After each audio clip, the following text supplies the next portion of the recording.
లేడు, ఆయన అసలు ఎక్కడ కనపడతలేడు అది అని లండన్లోనే తిరుగుతుండు ఓపెన్గా.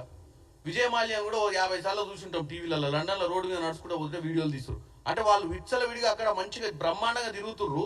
ఈయననేమో ఎక్కడో దొరుకుతలేడు, మాకు ఇప్పటి మటుకు దానికి మేము ప్రయత్నం చేస్తున్నాం కానీ మాకు అందుబాటులో లేరని చెప్పడాన్ని బట్టి చూస్తే మనకు క్లియర్ కట్గా అర్థమవుతుంది వీళ్ళకు చిత్తశుద్ధి లేదు.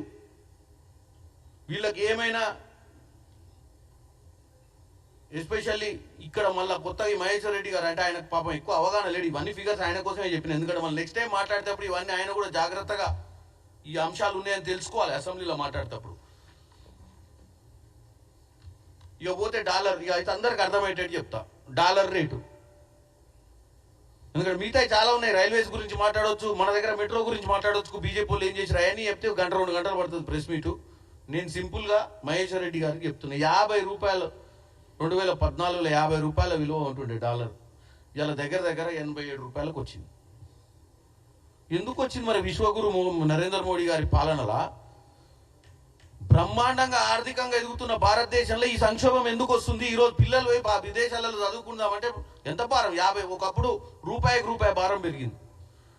విదేశీ వస్తువులను ఇంపోర్ట్ చేసుకుందామంటే ట్యాక్స్ల భారం పెరుగుతుంది. మన బయటికి పంపిద్దామనే ఆలోచన మనం చేద్దామంటే మేక్ ఇన్ ఇండియా కాన్సెప్ట్ వీళ్ళు పెట్టింది. సరే మేక్ ఇన్ ఇండియాకే సరిపోవట్లేదు. అది చిత్తశుద్ధి లేని పాలన చేస్తుంది బీజేపీ. బీజేపీకి చిత్తశుద్ధి లేదన్న విషయాన్ని వాస్తవంగా ప్రజలు ఆలోచిస్తే అర్థమైంది. ఈరోజు ఇక అన్నిటికంటే ముఖ్యం వీళ్ళకి ఒక అజెండా, సింగిల్ అజెండా ఉంటుంది. ఏమన్నంటిగా కుల మతాల మధ్యన చిచ్చు రేపడం.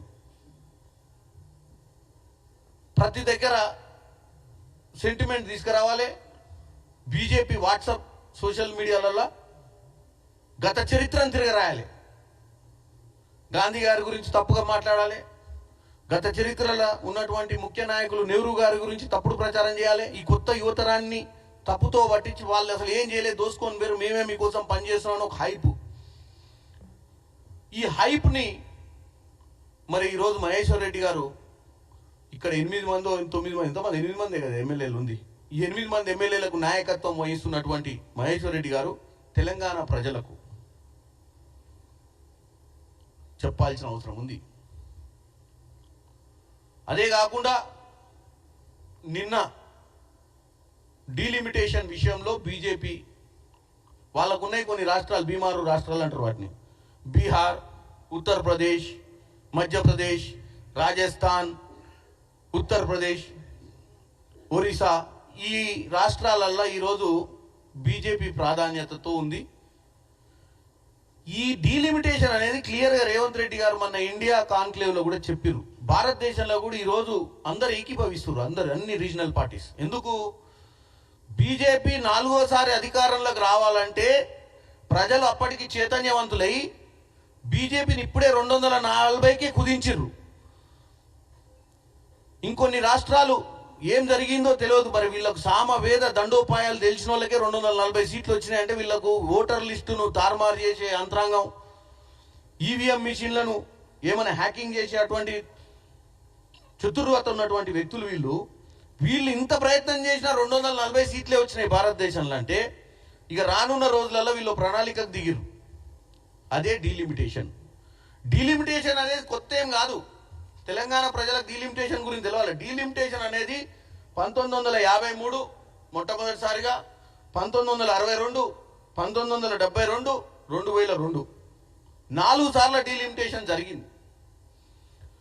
2001లో అప్పుడు ఫ్యామిలీ ప్లానింగ్ ప్రకారం భారతదేశంలో జనాభా పెరుగుతుందని చెప్పి దక్షిణ భారతదేశంలో అందరూ కూడా ఫ్యామిలీ ప్లానింగ్ మెయింటైన్ చేసి మన దేశ ఆర్థిక స్థితిగతుల కోసం మనం పాపులేషన్ తగ్గించుకుంటే, రాజకీయానికి వచ్చేసరికి పాపులేషన్ సెన్సస్ మీద వాళ్ళు కనుక కుట్ర అనేదని చేస్తారని అప్పుడే గొడవలు జరిగితే దాన్ని ఫ్రీజ్ చేసారు. 543 సీట్లను ఫ్రీజ్. పాపులేషన్ ప్రాతినిధ్యం తీసుకోవద్దు, ఎందుకంటే కొన్ని రాష్ట్రాలు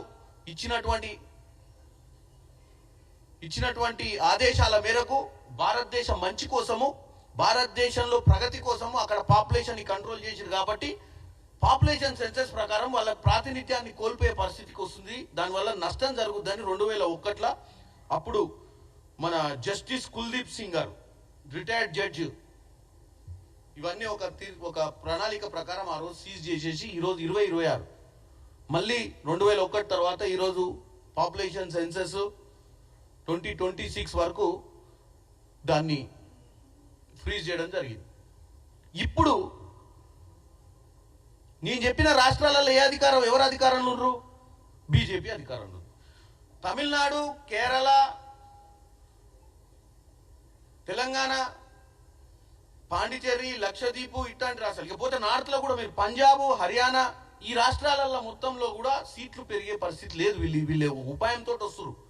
ఈ ఉపాయాన్ని ముందే పసిగట్టాల్సిన అవసరం ఉంది. 80 సీట్లు ఉన్నటువంటి ఉత్తరప్రదేశ్లో 50% పెంచుతామన్నారు అనుకోండి. భారతదేశ వ్యాప్తంగా మేము పని చేస్తాం, అందరికి 50% పెంచుదాం అనుకుని ఒక స్కీమ్ తీసుకొద్దామన్న ఆలోచన ఉన్నట్టు అర్థమైంది మనకు. అంటే ఉత్తరప్రదేశ్లో 50% పెంచితే ఎంత అవుతాయి? 120 సీట్లు అవుతాయి. తెలంగాణలో 50% 7-8 సీట్లు పెరుగుతాయి. ఎక్కడైతే బీజేపీ పరిపాలిత రాష్ట్రాల గురించి నేను చెప్పినో అక్కడ పెరిగినప్పుడు 100 సీట్ల తేడా పెరుగుద్ది మనకు. అంటే 100 సీట్లు వాళ్ళకి పెంచే అవకాశం ఉంటుంది గెలవడానికి. సో మార్క్ ఏంది? 50% వచ్చిన వాళ్ళు అధికారంలో కూర్చుంటారు. ఈ రాష్ట్రాలలో జనాభా ప్రాతినిధ్యంలో వాళ్ళు పెంచుకుంటే ఆటోమేటిక్గా ఈ సౌత్ రాష్ట్రాలు ఎక్కడైతే బీజేపీ ప్రాతినిధ్యంలో ఆ రాష్ట్రాలల్లో రాజకీయంగా సీట్లు తగ్గడమే కాకుండా పార్లమెంట్లో రేపు 800 సీట్లు అయినా కానీ 400 సీట్లు వాళ్ళ అవలీలగా వాళ్ళకు ఉన్నటువంటి ఈ బీమారు రాష్ట్రాలలోనే కొట్టుకొని రావచ్చు. ఈ దక్షిణ భారతదేశంలో అటు పంజాబ్లో కూడా వాళ్ళ ఉనికి లేదు. అటువంటి అన్నీ కూడా దెబ్బపడే పరిస్థితి ఉంటుంది.